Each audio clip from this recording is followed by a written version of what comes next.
Hey there, Ian MacMystery here with a bit of a story to start this episode off. Recently, I met up with a guy in a mall parking lot, and he says to me, "Here, you can have this big box of VHS tapes. My grandma died, and they were her tapes when she was alive, but she's dead now, so that means you get to have them."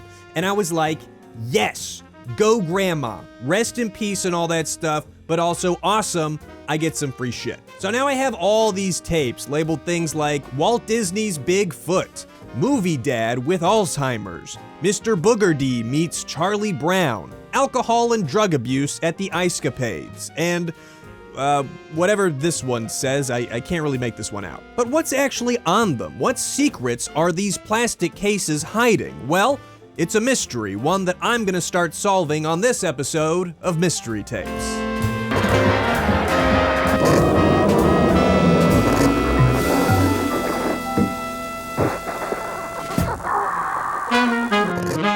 For reasons I've just explained, I'm going to be referring to this box of tapes as the Dead Grandma tapes, and the tape that jumped out to me at first was one labeled Got Wrong Babies from Hospital. There's no way to know for sure if it's in its original box, but I like how simple this Carrera T20 sleeve is. Simple, bold lettering with a flashy gold accent. I find it to be very stylish. Based on the label, at first I thought that maybe this was gonna be a taped confession from dead grandma that her child was switched at birth, but it turned out to be a 1991 televised miniseries called Switched at Birth instead, not to be confused with the 2011 through 17 show Switched at Birth. This two-part miniseries aired on NBC and is based on the true story of a hospital mix-up where two baby girls each went home with the wrong set of parents. For some reason, I had it in my head that this was gonna be a really funny watch, kind of like an episode of Wife Swap, only it's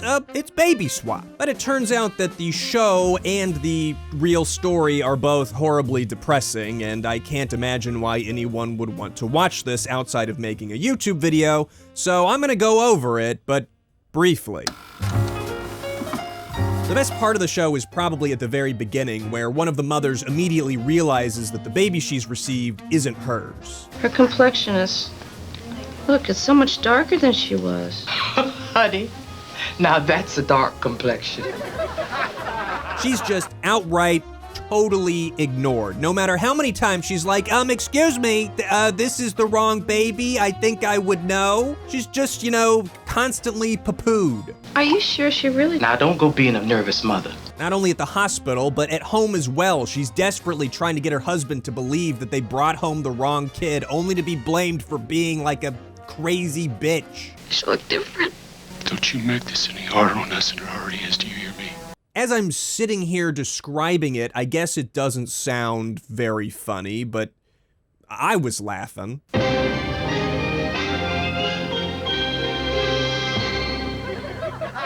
Things start getting depressing real quick. This isn't just a story about swapped babies, but of illness and death as well. This guy with the porno stash is one of the fathers, and his wife is diagnosed with cancer like a couple years after the baby swap. Your wife has ovarian cancer. It's my little girl. Oh my It's okay, it's okay, Margaret. We're gonna make a miracle happen. It's a tough subject, very depressing, but I'm a bad person, so I still found humor in the way that he tried to cheer up his dying wife. Well, is it curable? The doctor said that we can lick it. Spoiler alert, they don't lick it, but at least there's some good news from Sprint during a commercial break. I can fix it so that every time you talk on the phone, you'll accomplish something. You'll help clear the air, the sea, and perhaps save a tree. Because Sprint will donate a percentage of your monthly long-distance phone bill to help clean up the environment. Well, I do love the environment, but is Sprint just doing this to get my business? Is Sprint doing this to get your business? What difference does it make? They're doing it. I mean, you're essentially guilt-tripping me into a cell phone plan, so that's nice. What difference does it make? Unfortunately, I couldn't find out if this scheme from Sprint actually did anything to help the environment or not, but I did find out that they sold a phone made out of corn, and then famously got acquired by T-Mobile, effectively ending the brand. The guilt trips and the corn phones just weren't enough to save them. Anyway, let's check back in and see how Porn Stash is doing. Just Daddy. Mommy's not... Yeesh. Let's just skip forward a little bit. Mommy? Am I going to die? Spoiler alert, yes. This whole thing is just a misery marathon, dude. There's so much crying. It's just crying and crying and crying and crying and crying. But hey, have you heard about McDonald's revolutionary new healthy burger? McDonald's explodes another myth. If it's low fat, it can be delicious. Not so. Introducing McLean Deluxe, made with a 91% fat-free beef patty. Low fat and delicious? Can't be done. Can too. It's terrific. It can't be low fat. Bitch, you haven't even taken a bite. It looks fucking disgusting. The McDonald's McLean was a part of the restaurant's now largely defunct line of sandwiches. In fact, this was the first one they introduced all the way back in 1991. These deluxe sandwiches were supposed to appeal to adults with ingredients that were fancier, or in this case, healthier, and would go on to be considered one of the most expensive missteps in McDonald's history. The McLean Deluxe was able to maintain its lower fat content because of the addition of carrageenan to the meat. Doesn't that sound delicious? I read in one place that it did well in taste tests, but I also read in another place that people considered it flavorless, so I'm not sure that there was ever a general consensus, but either way, it didn't sell well and was discontinued in 1996. A less fatty burger sounds pretty unappealing to me. I mean, that's where the flavor is at, right? Anytime I see a discontinued food item, though, I wish I could just reach into the past and snatch one up. I mean, it's no corn phone, but I'd still try it. Not so. New McLean Deluxe, after billions and billions, another first at McDonald's today. Do there, Oscar. Luckily for me, this tape only had the first half of Baby Swap, so instead of witnessing what was most likely a gloomy conclusion, I was treated to a cliffhanger instead. After one of the children dies, the parents finally realize that they brought home the wrong kid. And then it's like, to be continued, you know? If you're interested in a horribly depressing retelling of a horribly depressing real-life story, go check it out, I guess. There was only one other thing on this Carrera tape, and it's a performance by Red Skelton, a lifelong entertainer known for his work on radio and TV. They gave me a big car to drive around, a big Rolls Royce. See, my wife says, "Let me drive that thing. I can stop it on a dime." She did. But the dime was in the little old man's pocket. I'm vaguely familiar with his work. I know him from his Christmas special, which I bought because I collect Christmas specials, and I thought the name on the box was Red Skeleton, and that sounded badass. It turned out to be not very good, but Red still seems like a fine entertainer nonetheless. I would describe his stand-up routine as silly and family-friendly for the most part. Lots of one-liners with little wordplay jokes. To avoid an accident, I had to pull in front of a lady driver. She was very nice about the whole thing. Said something about the beach. I didn't hear what it was. And also mimes. Lots of mimery going on here. Multiple mime segments. Too many mimes for my taste. Yeah, miming is kind of a dead art, you know? Can't say that I see much mimage these days, and maybe that's a good thing. Maybe it's an art form that should stay dead. I don't like mimes, I don't like clowns, I don't particularly like anything if we're gonna get into it. What difference does it make? My wife is a lovely lady. She's only 21. Of course, that's 150 for you and me. Red Skelton seems funny enough, though, for the right audience. Old people, probably. He's like a friendly grandpa you see at the Christmas party, and he gathers all the family into the living room so that he can crack a few jokes and do, you know, whatever this is.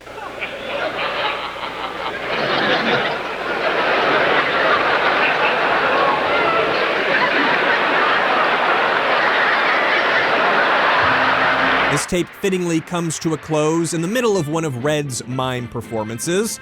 I guess dead grandma got bored and decided to watch something else, which probably a good idea, given that her time was limited. The next tape I want to check out is this one, labeled Finding Financial Freedom. I know that doesn't sound very interesting. It sounds like some sort of self-help scam, which it probably is. But self-help tapes are one of the things I keep an eye out for. I find that they can occasionally be quite fascinating, so I wanted to give it a go. Riches beyond your wildest imagination. How do you do that? Never take financial responsibility for anything that eats. Unfortunately, it's pretty bland. This is a recording of a seminar by Jonathan Pond, a financial expert known for doling out advice to the public. Today, he's here to give us his top tips for finding financial freedom. Tips that range from live beneath your means all the way to buy a house. Don't have a house yet? Well, it's simple. Just buy one. I see so many people waiting for interest rates to drop or for housing prices to drop. These people are going to be permanent renters. Get into a house sooner rather than later. If I'm being honest, this tape kind of stressed me out. I'm not exactly a financially savvy person, so getting a bunch of money advice all at once was a little overwhelming. So I ended up not applying most of the tips to my own life. I did buy a house though. Right after this, I ran out and I bought 5 of them, so I feel like I should be financially free any day now. Any day now.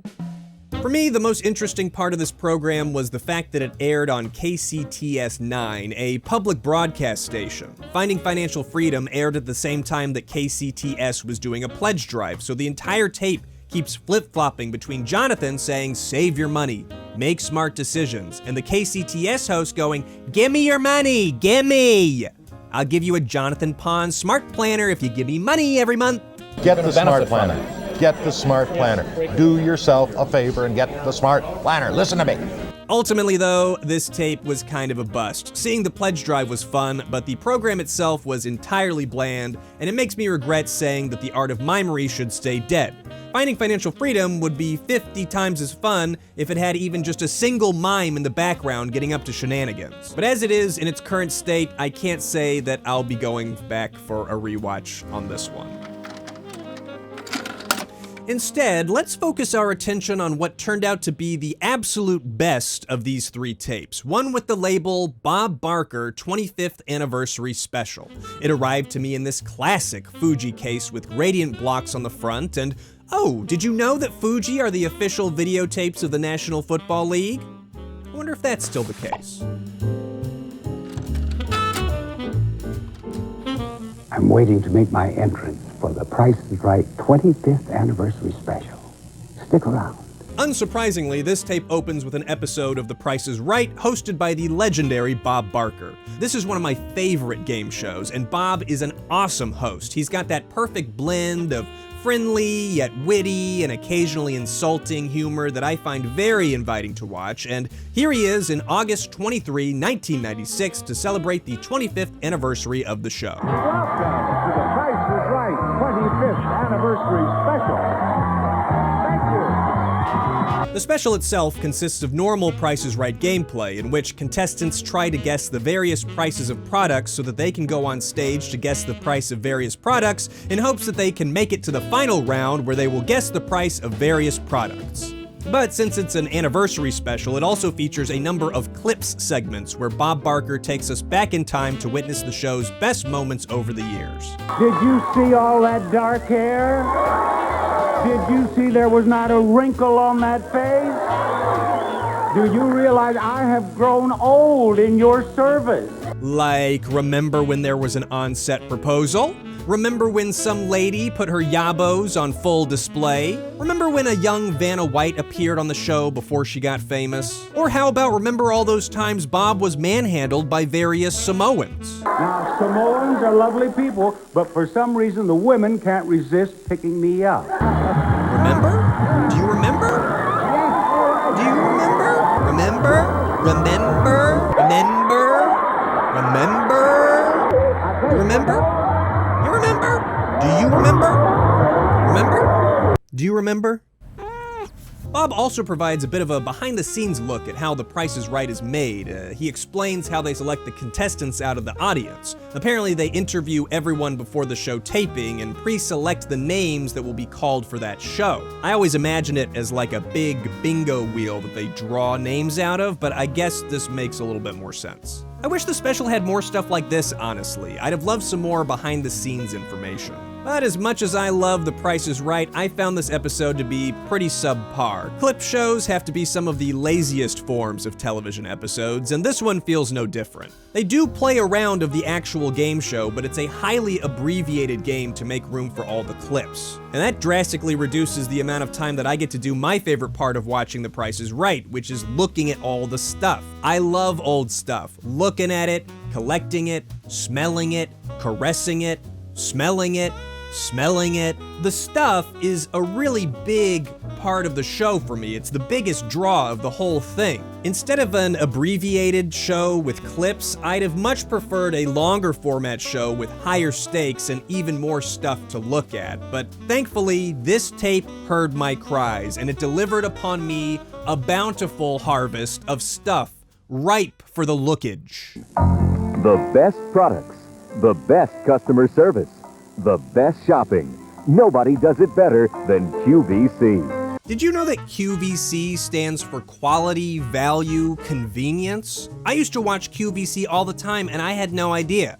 If you're unfamiliar, this is a home shopping channel that still runs to this very day. Its goal? To get you to buy things. That's about it. Look at that thing. You want that thing? Call now and we'll let you buy said thing. It's kind of like never-ending Sky Mall.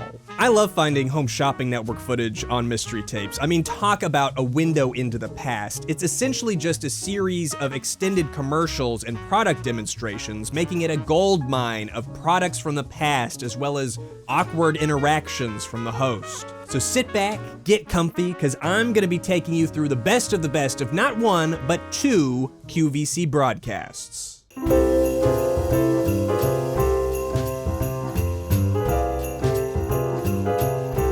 The first segment is a live look at Santa's toy workshop. Bet you didn't think that this is what elves look like, huh? Well, you're wrong. The evil cowboy is on the show to sell Cabbage Patch Kids VHS tapes, but this guy on the left is our host. He is a lively one, and his name is Steve.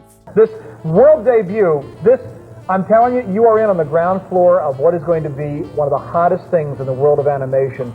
Steve seems pretty impressed with the Cabbage Patch tapes, but what really gets his steam engine going is this Bachmann Cannonball Express train. All right. I'm playing with trains. Here. He loves the way the rail pieces lock together with easy track technology. He loves the track's re-railing feature, which seems to work about 20% of the time. But what he really loves is the teeny tiny handcar that comes with the set and actually works. Come on, guys, faster, faster, faster! No! Oh! How cool is this? This is great.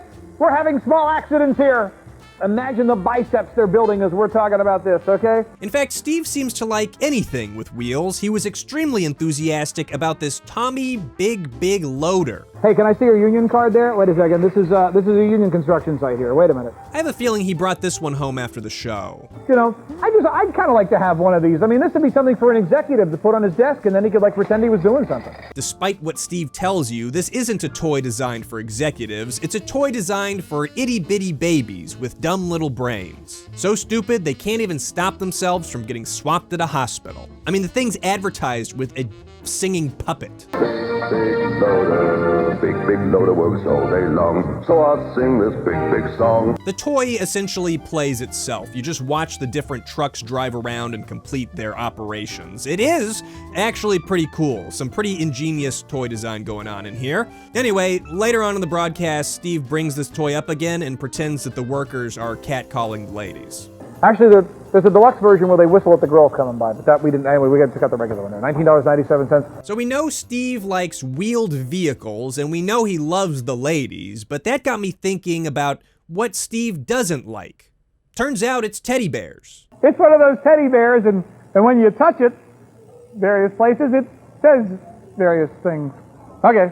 Now, I have no idea how the QVC pipeline actually works, but I'm assuming that the makers of the products have to pay some sort of fee to be on the show, or at least give a portion of the sales to the station. Using that logic, one would expect that the host would be somewhat obligated to give the products at least something of a favorable review, but Steve is absolutely relentless to the Teddy Says Talkin' Teddy Bear. Yeah. I'm so smart. If you're so smart, how come I'm holding you by your ear? I'm so smart. I'm so smart. Or, Ouch. That hurts. you think that hurts? That's got to hurt a lot worse. At one point, he violently chucks the bear across the studio, and you can tell that he got an earful about it from the producer, because pretty quickly he gets up to brag about how durable the bear is. See, he's fine. He's a professionally trained stunt bear. He wasn't harmed at all. Yes, I think I've died and gone to teddy bear Hades at the moment. Most of the time, he's just talking about how annoying and unsettling the teddy bear is, which may be true. Start right here with his little belly. Ooh, stop that. He's a whiny little teddy bear, but he's a... Oh, yes. Shut up, please. Okay, here we go. But it just doesn't seem like that's what you should be saying on QVC. If my teddy bear had talked to me, you think I've had a lot of therapy up until now? Forget it. I'd never be off the blasted couch, you know? So all I would have had to do is be sitting there saying, "Hi, Teddy, how are you?" I'm so smart. Help! You know? This was probably my favorite Steve segment, although it's a pretty tough call between this and the, what's it called? The Walla Balla? Yes, we have taken control of your television set now. You've left wherever you are and you've come to Walla Balla Land. Join me. Come back here.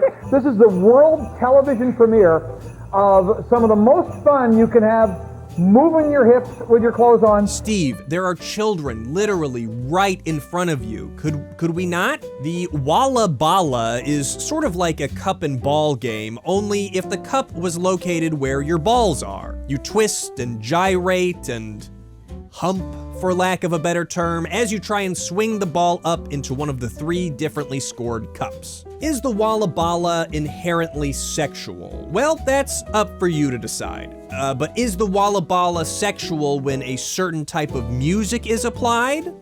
Let's find out.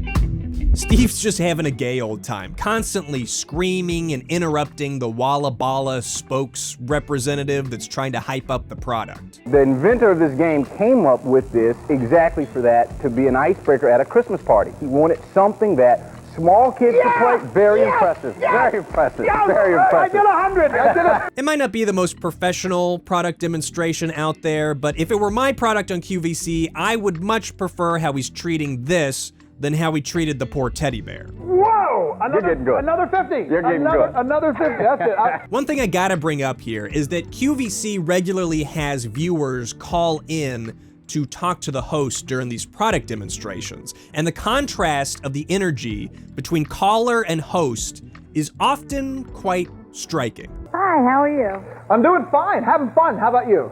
Oh, this looks like fun. It looks like a lot of fun for adults and children. Kids to play. Very impressive. Very impressive. Very impressive. Obviously, I did want to procure my own Walla Balla for this video, but you should see the prices on these things. They're expensive.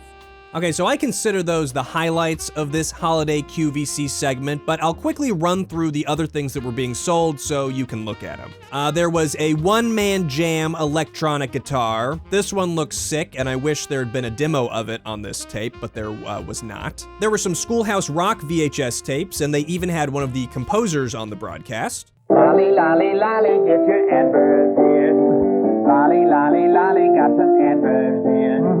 Leapfrog Phonics Learning System, which looks like it might help me read more better. A VTech Talking Doctor playset. This one, like, barely tickles my nostalgia. I feel so strongly that I remember it, but I can't dig up a specific memory, so I'm not really positive, but I think I played with this one. This is the Peeping Tom medical professional here. Hello, this is the eye doctor. And of course, we can't forget the patty cake talking doll disaster. Steve tried his best to make them seem like they function properly, but the cakes just weren't quite patty enough for me. And you can do it right up to rhythm if you want to. Patty cake? Patty cake. There's Mom. Whoop.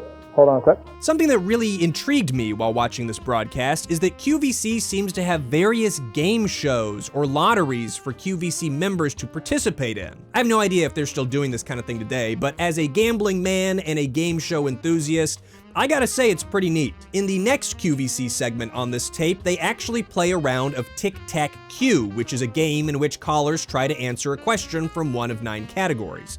Once a line of 3 questions has been successfully answered, the money is totaled and all the callers win that amount. Take a pick. Collectibles? On this episode, a nice caller is lobbed a real softball question about the original title of Charles Schulz's famous comic strip. Abner? What was your guess? Little Abner? Little Abner. Was that? Oh, it's peanuts. Oh, peanuts. I should know that. Listen, it's QVC, all right? It's not exactly a program that attracts our best and brightest. That's why I like it so much. This second QVC segment is called Gadgets and Gizmos, and it's both not Christmassy at all, and it's also not hosted by Steve. It's hosted by a guy named Dan Wheeler, who is... I mean, he's a fine host and all. I don't want to diss Dan too much, but it's definitely a step down from the chaotic energy we were seeing from Steve. Look at the size of it. He's marvelous. They're all in like a velvet. Oh, you're just great. Okay, later. All right. Sorry. It's also much more adult-focused, selling items like Denny Freshlock Vacuum Sealer 2, a personal camera, and furniture sliders. It's just not as fun as the last segment we saw, honestly, and the stuff doesn't really lend itself to being talked about for long periods of time. Like, how long can 2 guys really sit around and talk about a camera without actually showing some of the photos that it took? But I still did my research here. The product that interests Dan the most is this circulation therapy massage brush. This is my pick of the whole night right here on QVC. It feels so great. When you have this, I think you're going to agree with me. I'll be honest, it sounds kind of like Dan maybe has a special interest in this product that stems from some sort of hair loss related trauma. Maybe if I would have started using this about 10 years ago, I wouldn't be losing the hair like I am. No idea if this magic brush helped him regrow any of his hair, but I'm gonna guess no. Boy, it really does feel great. I'm not gonna want to stop brushing my hair. The strangest thing for sale on this broadcast was the Cool Duck 3-in-1 personal fan. It's a duck fan, kind of. I'm not really sure what makes it 3-in-1, and I don't think they ever specified. It's clearly just a fan. You can clip it onto things, that's one feature, and Dan also claims that you can position it, but no matter how much he manhandles his duck, the thing seems to only point forward. But hey, at least it makes a noise when you squeeze the tip, though. I understand Kathy Levin has one of these, and she has trouble getting anything done at home because she's always squeezing the beak, just playing with her little duck. Just teasing Kathy if you're listening. I gotta say, the whole thing looks like trash. It looks like a bunch of scrap parts put together to make a duck fan. And you know what? It's not even a duck. This thing is clearly a chicken. Just look at those large talons. Those are chicken feet. You're not gonna fool me, Dan. I'm sorry, I'm just in one of those silly moods. It must be my cool duck fan here. See ya.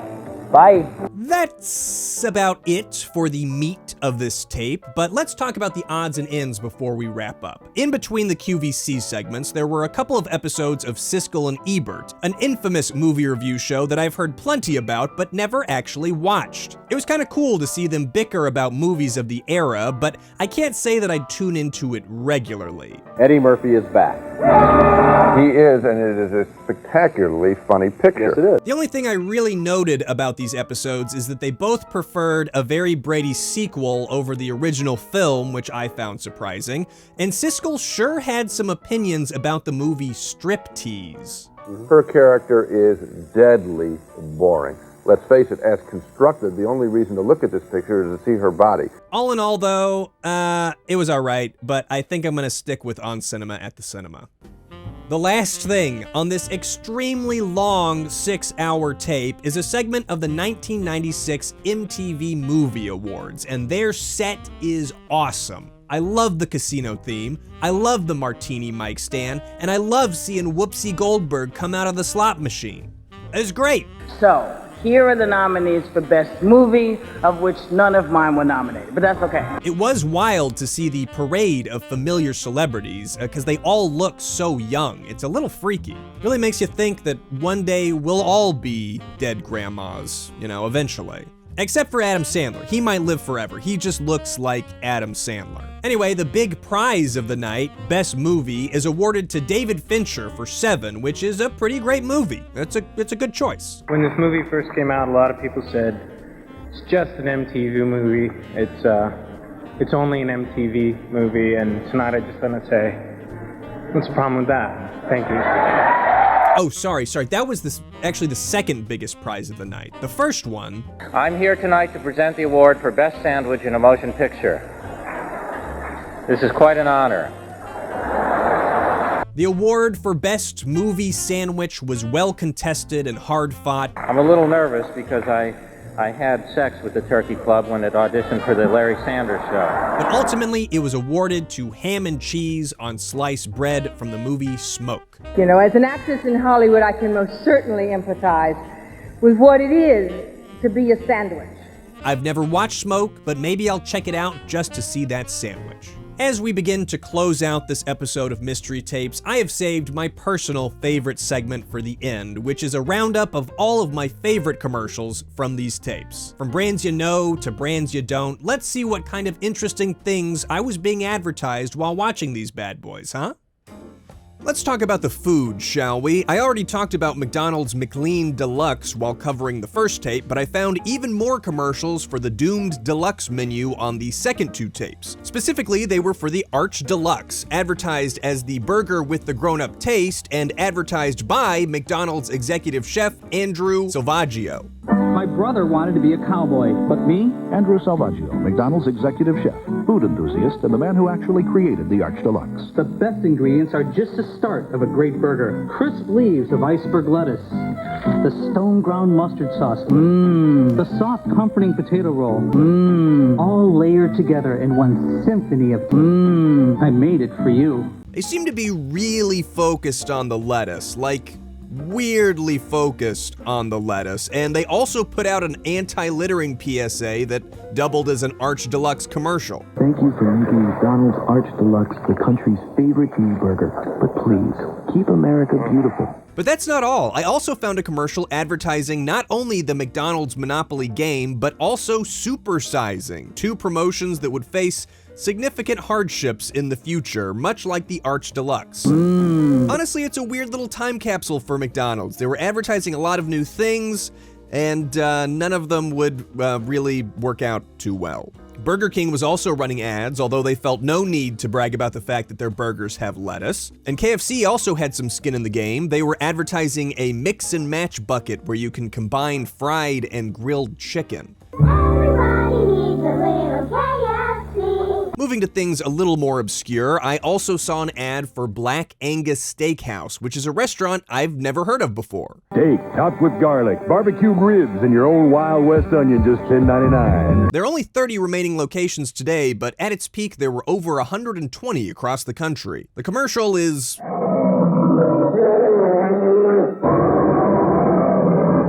odd.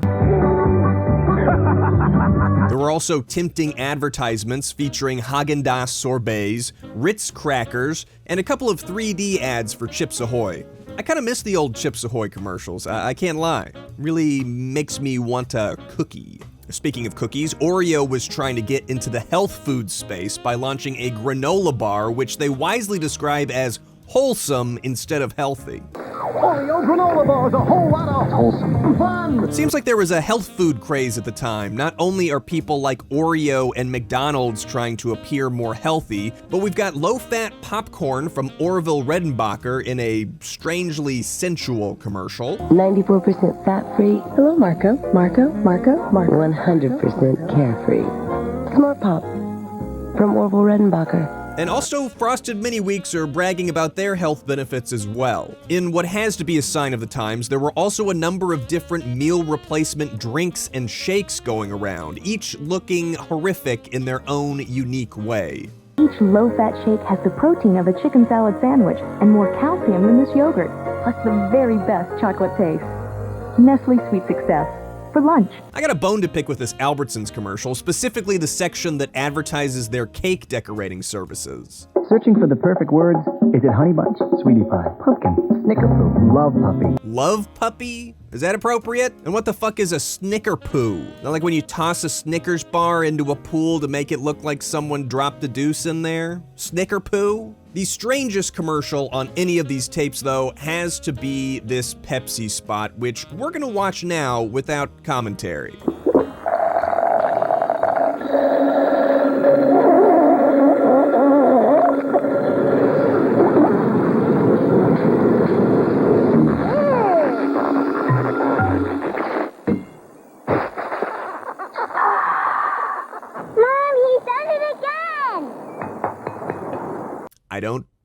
I don't know what to say about this, I'll be honest, so I'll just say Snicker poo.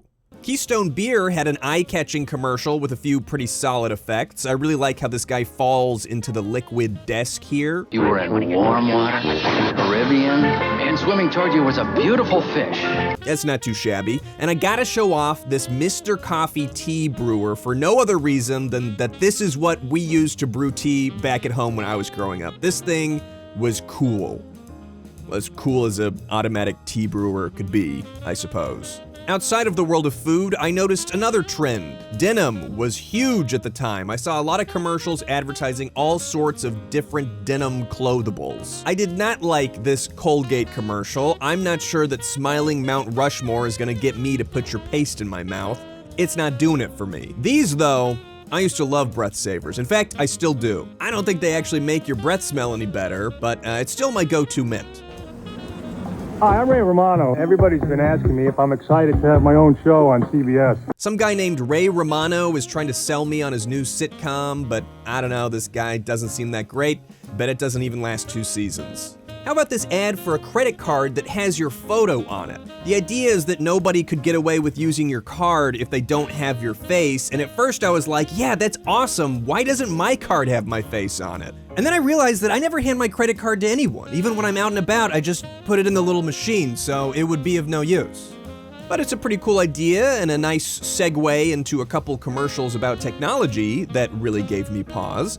The first was an AT&T commercial where they're introducing the concept of wireless communications. For the sidekicks, it's finding alternative transportation to the big game.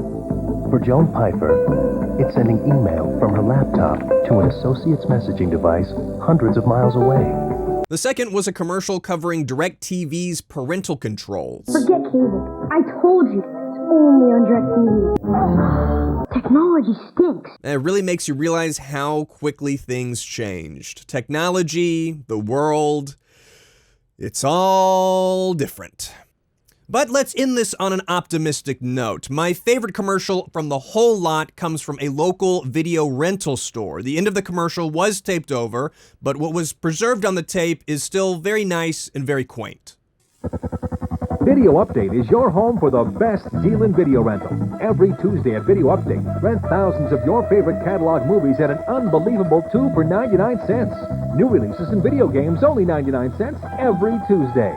Only Video Update offers you the best movie rental value. Now for the next hour, we're going to go back to 1986 with the best in music from that year, including videos from Pet Shop Boys. Don't you wish you could just waltz into a Video Update right now and browse their Sega Genesis shelf? I know I do. We can lick it.